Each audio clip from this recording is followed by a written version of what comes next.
165 000 tonnes. C'est le volume que la France a réussi à sécuriser en provenance de l'Algérie en pleine crise énergétique mondiale. Mais la vraie question n'est pas combien. La vraie question, c'est comment elle a réussi à négocier ça, alors que tout le monde se bat pour le même gaz. Et surtout, à quel prix réel? Quelles sont les conditions imposées par Alger?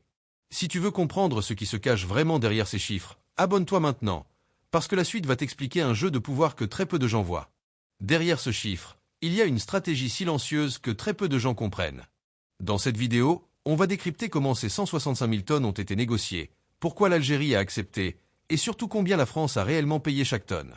Et tu vas voir que le prix n'est pas seulement économique. Tout commence avec les tensions du 28 février 2026 autour de l'Iran.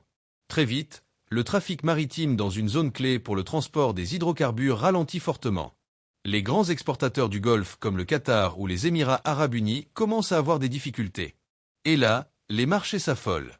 L'Europe cherche une solution immédiate. Pas dans plusieurs mois. Pas dans quelques semaines.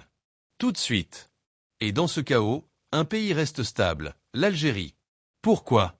Parce qu'elle n'est pas dépendante des mêmes routes maritimes. Parce qu'elle est directement connectée à l'Europe. Et surtout, parce qu'elle peut livrer rapidement. Les chiffres parlent d'eux-mêmes. En quelques jours, la France passe d'environ 65 000 tonnes à plus de 100 000 tonnes. Au total, elle sécurise environ 165 000 tonnes.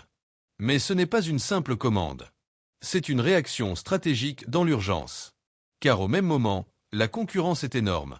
La Turquie augmente aussi ses importations. L'Espagne revient sur le marché algérien. Même la Croatie entre dans le jeu. Tout le monde veut du gaz. Mais malgré cette pression, la France obtient une part importante. Pourquoi elle? C'est là que beaucoup se trompent. Parce que cette négociation n'a rien d'un hasard. C'est le résultat d'une stratégie claire. Sous l'impulsion de Abdelmadjid Tebboune, l'Algérie ne se comporte plus comme un simple fournisseur. Elle agit comme une puissance énergétique qui impose ses règles. Et la France, de son côté, ne négocie plus en position de force. Elle négocie dans l'urgence. Et dans ce type de situation, celui qui contrôle la ressource contrôle le jeu. Le rapport de force a changé. Aujourd'hui, c'est l'Algérie qui choisit. Maintenant, parlons du point clé, le prix. Sur le marché spot en mars 2026, les prix du GNL explosent.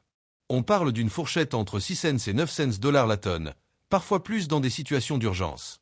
Mais ce chiffre ne dit pas tout. Parce que l'Algérie n'est pas obligée de vendre. Elle choisit à qui elle vend, et à quelles conditions. Et dans ce contexte, la France n'a pas vraiment négocié un prix avantageux. Elle a surtout accepté le prix nécessaire pour sécuriser son énergie. Ce qui veut dire une chose simple. L'Algérie n'est plus en position de demande. Elle est en position de sélection. Et ça change complètement la lecture de cette situation. Au final, ce qu'on voit ici, ce n'est pas juste une transaction.